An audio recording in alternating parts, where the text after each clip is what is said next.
Black Swan est un jeune dragon voyageur en exil. Élève d'un maître aujourd'hui disparu, il parcourt les contrées pour s'entraîner jusqu'au retour annoncé de celui-ci. L'attente est longue pour le jeune dragon. Cela faisait maintenant 3 années qu'il errait, s'entraînant pour augmenter sa force et sa magie. Il venait de passer son 17e printemps quand son chemin le conduisit jusque dans les terres du Nord. Le froid se faisait de plus en plus mordant au fur et à mesure qu'il progressait. Si je ne trouve pas rapidement un village pour trouver de quoi me protéger du froid, je ne serai plus qu'un vulgaire dragon de glace. Il est vrai qu'il n'avait croisé de village durant ces 2 dernières semaines. Même la chasse, qui lui permettait de survivre en temps normal, était de moins en moins prospère.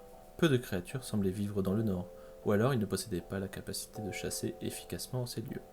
C'est dans une forêt que Black Swan décida finalement de s'arrêter pour s'entraîner et se réchauffer. Il posa sa sacoche fétiche qui l'accompagnait durant tous ses voyages. Elle était faite d'un simple morceau de cuir attaché à une solide ficelle autour de sa patte arrière gauche. La sacoche contenait principalement des affaires personnelles et médicales. Black Swan préférait être prudent plutôt que de se retrouver dos au mur en cas de problème. Avant tout, il fallait qu'il puisse préparer un feu pour se réchauffer. Il commença par ramasser des brindilles disséminées un peu partout avant de chercher du gros bois pour maintenir son feu. Les arbres de la forêt étaient de grands sapins, plus grands que Black Swan n'en avait vu dans les contrées au centre du continent. Le jeune dragon s'approcha d'un arbre près de lui, peu touffu et d'environ 6 mètres. Avec ses griffes, il fit une petite croix à l'endroit où il devrait frapper pour abattre l'arbre. Black Swan possédait comme tous les dragons une queue, mais la sienne était dotée d'un ornement très particulier. 2 lames métalliques avaient grandi en même temps que le jeune dragon depuis sa naissance, formant aujourd'hui une hache à double tranchant. Dans sa jeunesse, ce don avait été source de beaucoup de problèmes pour lui. Des meubles et des locaux abîmés, des blessures involontaires sur ses camarades. Black Swan avait commencé à développer une peur de ce don qu'il avait reçu de la nature dès sa naissance.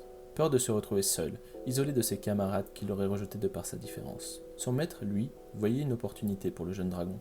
Il lui apprit à faire plus attention que les autres à son environnement, ainsi qu'à mieux ressentir les mouvements de son corps. Il lui apprit à utiliser ses lames à la fois comme d'un outil, mais aussi comme d'une arme. Si bien qu'après de longs mois d'entraînement, Black Swan ne faisait même plus attention lorsqu'il se baladait. Il était devenu naturel pour lui de faire attention à ceux qui l'entouraient. Il regardait maintenant de haut en bas cet arbre qui lui faisait face. Black Swan vérifia que les lames de sa queue étaient bien aiguisées, puis commença son travail. Un coup, 2 coups à l'endroit où se trouvait la petite croix, désormais remplacée par une large entaille. Son souffle commença à augmenter lorsqu'il atteignit le 10e coup. La chaleur de l'effort réchauffait son corps sous ses écailles. Il ne fallut finalement que 5 coups de plus pour entendre le tronc de l'arbre craquer et s'affaisser sur le côté.